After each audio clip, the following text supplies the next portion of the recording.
All right, now let's talk about accessing query string parameters. For example, in this URL, we have a query string parameter for determining the sort order. So back to our products page. Here in the props interface, earlier we added the params property. Now to access query string parameters, we use a different property called search params. We set this to an object.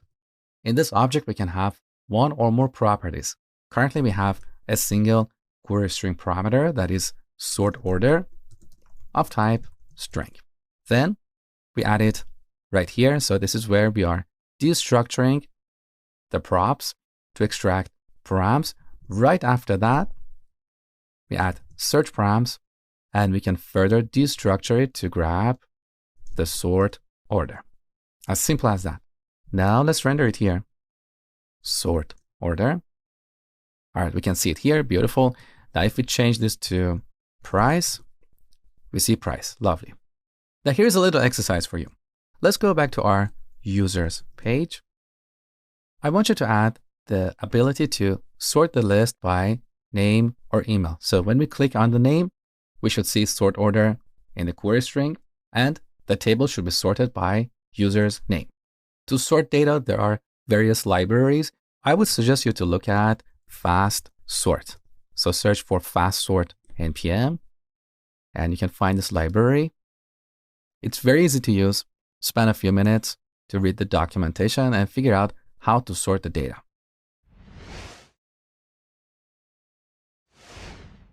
All right, first I want to add a link to our table header. So when we click on the name or email, sort order is set in the query string. To do that, we go to the users folder and open user table component. Here's our table. In the header, instead of rendering just name, we want to render a link. Now, we don't want to use a standard anchor element because, as I told you before, this causes a full page reload. Instead, we're going to use the link component in Next.js, which gives us client-side navigation. So we add a link, we set href to /users, and here we set sort order to name. Okay, so with this approach, we are doing everything on the server.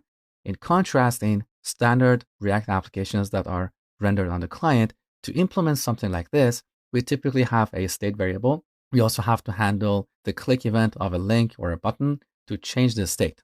But when moving to the server, instead of using client-side state, we use query string parameters. So query string parameters are a way to pass state on the server. Okay?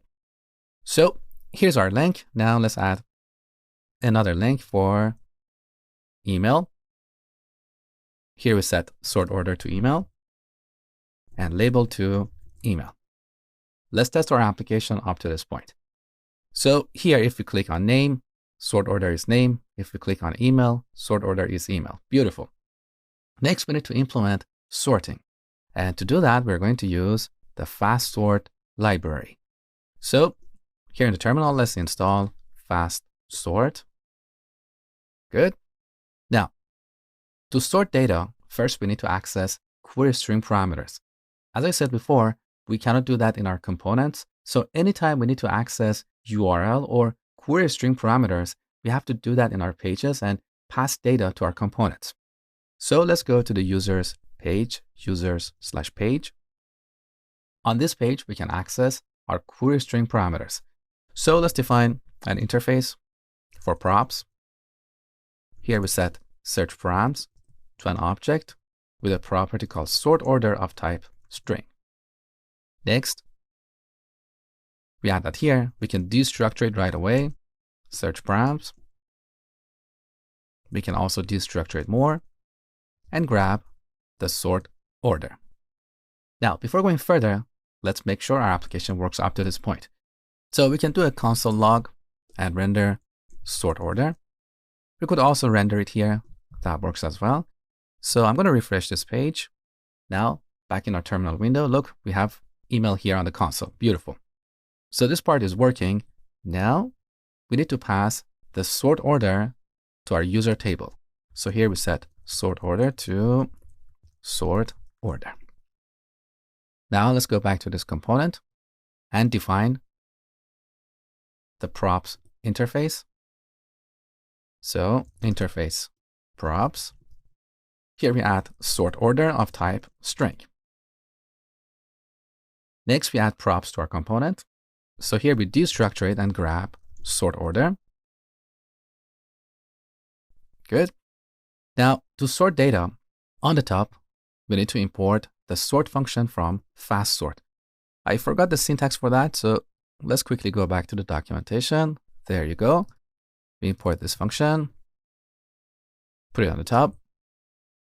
Now, in this component, currently we're only going to support sorting by name or email. We can assume that sorting should be done by name by default, unless the user sets it to email. So here we can write a simple logic. We can call sort and pass the user's array. For now, we just want to implement ascending sort. As an extra exercise, you can also implement descending, okay? So we call this method. Now here we check sort order. If it equals email, then we sort data by email. So here we pass an arrow function that takes a user object. And with this, we can access the email property.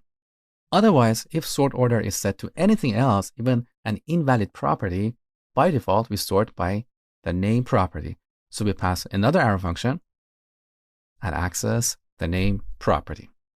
Let's save the changes. So the code is reformatted. Good. So we sort the data and store the result in an array called sorted users. And finally, down here, we iterate over sorted users. Let's test our application. So we sort by name. There you go. We sort by email. Beautiful.